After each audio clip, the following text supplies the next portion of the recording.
19 Keys, and this is high-level conversation. But what most people don't realize is that the power class and the management class of this world operate on completely different laws than the average man, right? You obviously are a learned man, and you are on a conquest of learning, which means that you are in different circles, right? And in those circles, people enjoy, appreciate, acknowledge, and honor and give reverence to knowledge, right? And there's certain access that you can't get unless you are part of that circle. Very true. Right? And this is what I find is interesting just in circle itself, because everybody has to create them a circle, right? As we talk about geometry, if you want to know part of the art of life is to creating you a circle. Absolutely. Right? That's that foundation to where you're going to be able to create flow in your life and motion within your life. And associate with people like you, right? Like, you know, I became good friends with Billy. Yeah. Our mutual friend. And then we both foster relationships to expand our circle, right? And we find people of like mind. Like you're clearly like that. You're a manifesting persona that can actually create things. So you're both spiritual and you're grounded. That's part of your Taurus thing. You'll always be that. You'll always have the strong leadership ability, and people will always listen to your voice because, first of all, Taurus controls the throat chakra. Right. Throat chakra is leadership, right? And we're going through a global throat chakra awakening. You've got G on your bottles right there, right? That represents the note G, which is the throat chakra. You didn't even realize that you're the Taurus sitting in front of this letter G, which is G. the throat chakra sitting in your chair. You know what? I just opened up this book because I was going to ask you about something about G. Yep. So let me answer your other question first. No, I'm going to let you get to it. Yeah. So you asked me the question about what do I find with Da Vinci's paintings and everything? Why is it? Oh, I'm glad you sharp. You remembered that. So what he did was he is basically pushing us towards the understanding and awareness that with a global throat chakra activation, and I just got back from Egypt and that's what we finished. We've now finished the throat chakra activation. There are 3 layers of the throat chakra, which is self-awareness is the first layer. The second layer is self-actualization, and the third layer is self-transcendence. Self-transcendence allows you to see beyond duality, which is so let's say that I'm holding that cylinder over there, right? You've got that little cylinder. Can I grab that? So if I were holding this in front of the camera and I said to you, and you could only see this direction, you can't see I'm holding a cylinder, and you'd see a shadow cast on the wall behind me that makes the shape of a circle. You could say, oh, that's a circle you're holding. But someone sitting this direction, right, looking this way, looking at the shadow cast this way from these lights, would say, no, it's like a long rectangle, right?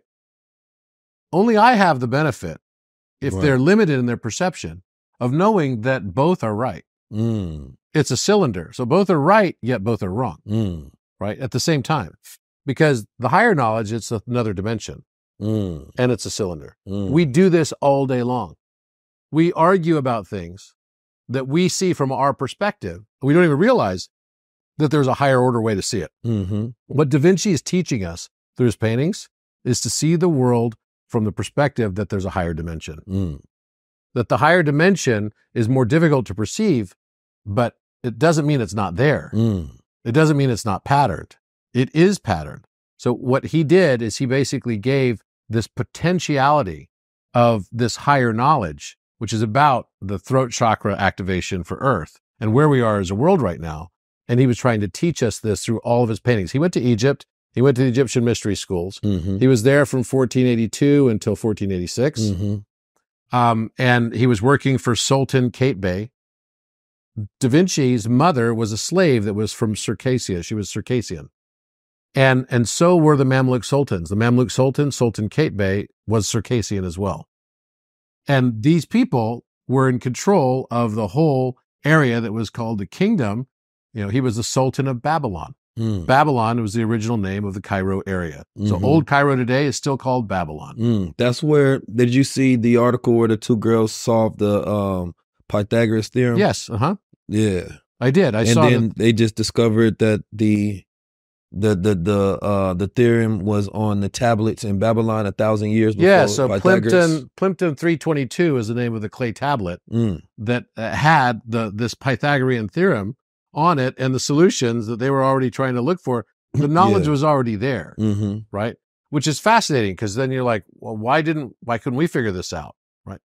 Mathematics and higher dimensional mathematics is all about your perspective.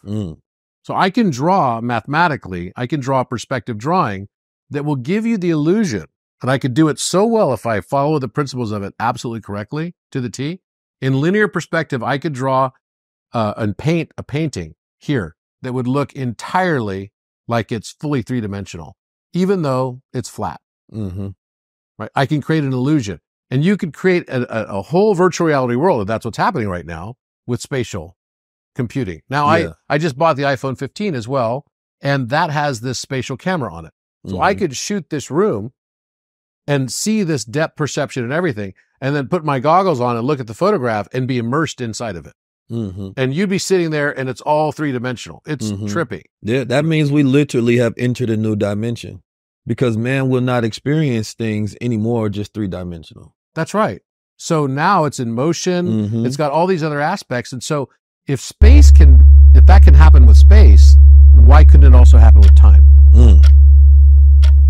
So that starts to raise some really profound questions about what is time and what's our experience with time, right? And if you look at the opposite of time, so what's the animus of time, right? It would be the same word backwards. So what's time backwards? Emit. And what do we speak of when we say the word emission? Light. So time is directly related to gravity. We have mass-time dilation that relates directly to, you can't separate gravity from time.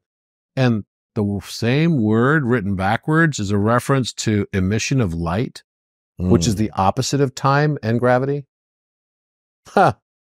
Seems like yet another encryption hidden in plain sight. Now listen, a little housekeeping. We have sports moss. Sports moss is what I've been using to get big. Now, I know some of y'all been seeing me and y'all been asking me if I'm going to play the next Black Adam, right? Y'all want to know if I'm going to get into wrestling or into boxing, or I'm going to start bodybuilding and all those things. Now, the answer is no, right? I'm developing these broad shoulders and arms and legs because I can, right? I wanted to develop myself into the greater version, but I couldn't do it without the sports moss. 2 of these a day, and it increases adenosine triphosphate, which helps deliver that oxygen to my blood while I'm working out, right? And then it helps decrease recovery time. So in this, it says we got the elderberry in there, we got the vitamin D, the sea moss, the zinc, and the cordyceps. Now that conversation, I had you tapped in. This is the Super Saiyan, you understand me, pill right here. Yeah. Then we got the vitamin C moss. We have smart moss. So each one does something different. Y'all know we don't be getting enough sun, so you got to get that vitamin D in you anyway to regulate them hormones. You got to get that vitamin C because we don't naturally produce ascorbic acid, so you got to get it through food or some sort of supplementation in order for you to be balanced. You got to get that green tea extract in there, help build up that immune system. Now, we got shrooms, but not the shrooms that give you the psychedelic experience, right? But it is the shrooms that help you increase your psychic abilities, meaning your mind, meaning your brain.